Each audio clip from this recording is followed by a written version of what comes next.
The real game of LPG, PNG and CNG, your kitchen, your car, and the world politics of gas. It's around 9 at night. The gas stove is burning in the kitchen, and the aroma of dal is spreading through the whole house. At the same time, outside on the road, a car pulls away after filling up at a CNG station. A few kilometers away, in some apartment, someone has made tea using PNG. Three different places, three different gases. But the question is, are all three really the same thing? Or is there an energy story hidden behind them that begins thousands of feet below the ground, crosses oceans, passes through deals worth billions of dollars, and finally reaches the stove in your home? If you look closely, you realize that LPG, PNG, and CNG are not just gases. They are the story of India's energy security, global politics, and the common man's budget. And this is the very mystery that unless we understand it, we can never truly understand the real price and importance of this gas that we use every day. Today, gas has become such a normal part of our lives that we hardly ever stop to think about where it comes from and why there are different types of it. In India, the use of gas is continuously increasing, from cooking food to running vehicles.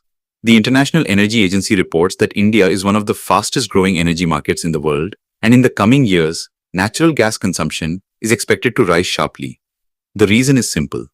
Natural gas is considered a relatively cleaner fuel compared to coal and oil. That is why governments too are talking about a gas-based economy. But the most interesting part of this whole story is that LPG, PNG, and CNG all enter our lives through different routes, and their entire supply chains are also different. First, let's talk about LPG, which stands for liquefied petroleum gas. The red cylinder seen in most Indian homes is LPG. It is mainly a mixture of hydrocarbon gases called propane and butane. It is compressed under high pressure and converted into liquid form, so that more gas can be stored in less space. When the cylinder valve is opened, that liquid turns back into gas and reaches the burner. That is why it is called liquefied gas. Another special feature of LPG is that it is heavier than air, so if it leaks, it spreads close to the ground. That is why ventilation and safety measures are very important while using LPG.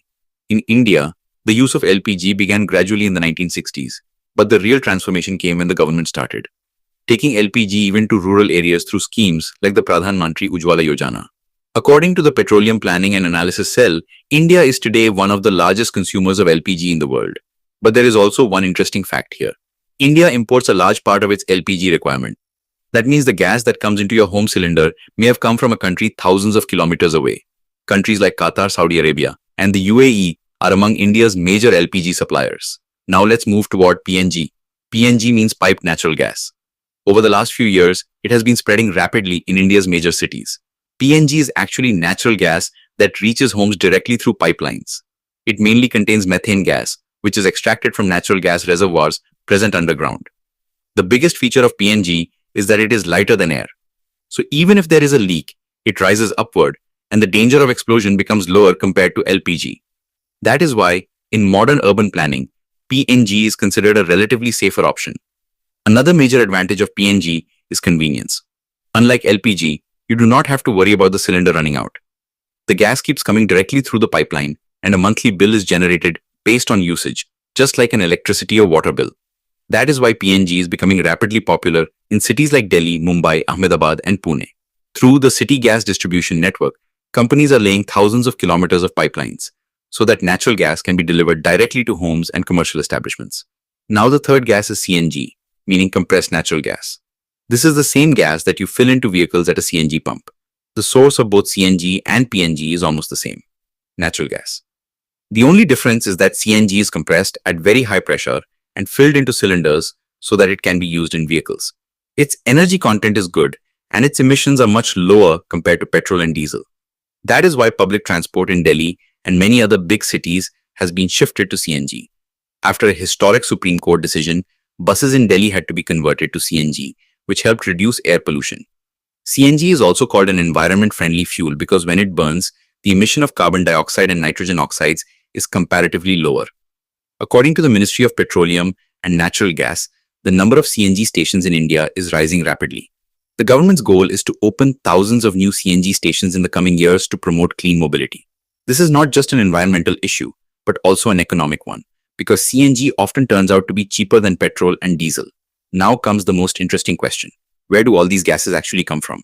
Some natural gas is produced within India itself.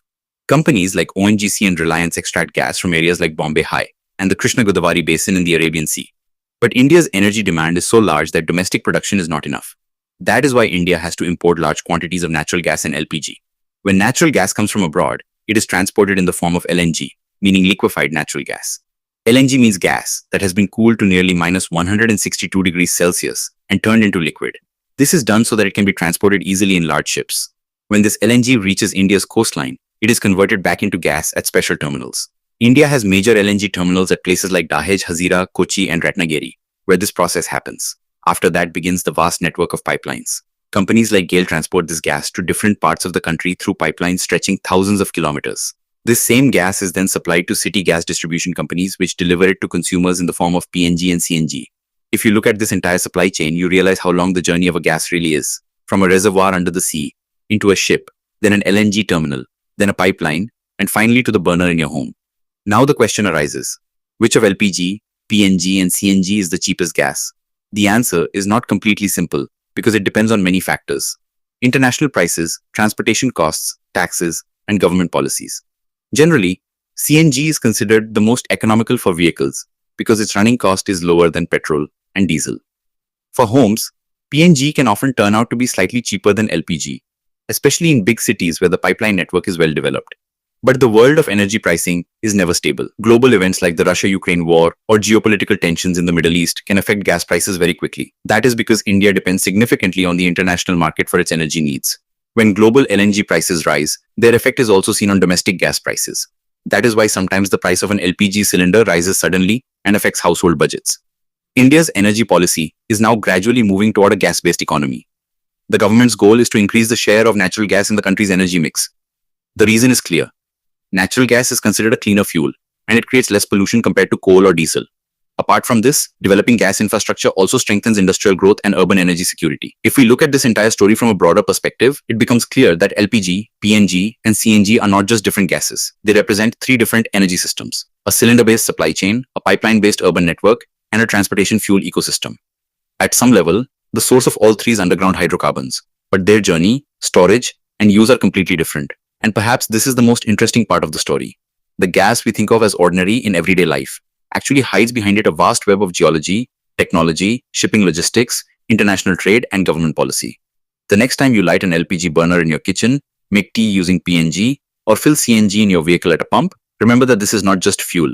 It is the combined story of the Earth's underground energy, overseas trade, and modern infrastructure. Because in the end, the question is not only whether gas is cheap or expensive. The real question is how that gas traveled thousands of kilometers to reach here and make our lives easier. And once we understand that, the difference between LPG, PNG, and CNG stops being just technical information. It becomes the story of our energy future. If our video has taught you something new, do not forget to like and share this video so that this information can reach others as well. Your likes and shares are a source of inspiration for us. If you have any questions or suggestions, please let us know in the comments. It will be our honor to answer your questions and listen to suggestions. And yes, if you like our content, subscribe to the channel and press the bell icon so that you stay connected with every new story. Thank you. GRT Business YouTube channel sources, news from various news agencies, opinion polls and other public sources. We try to ensure that every report and summary is accurate and verified, but we are not responsible for any dispute or error. Our aim is only to provide you with accurate information.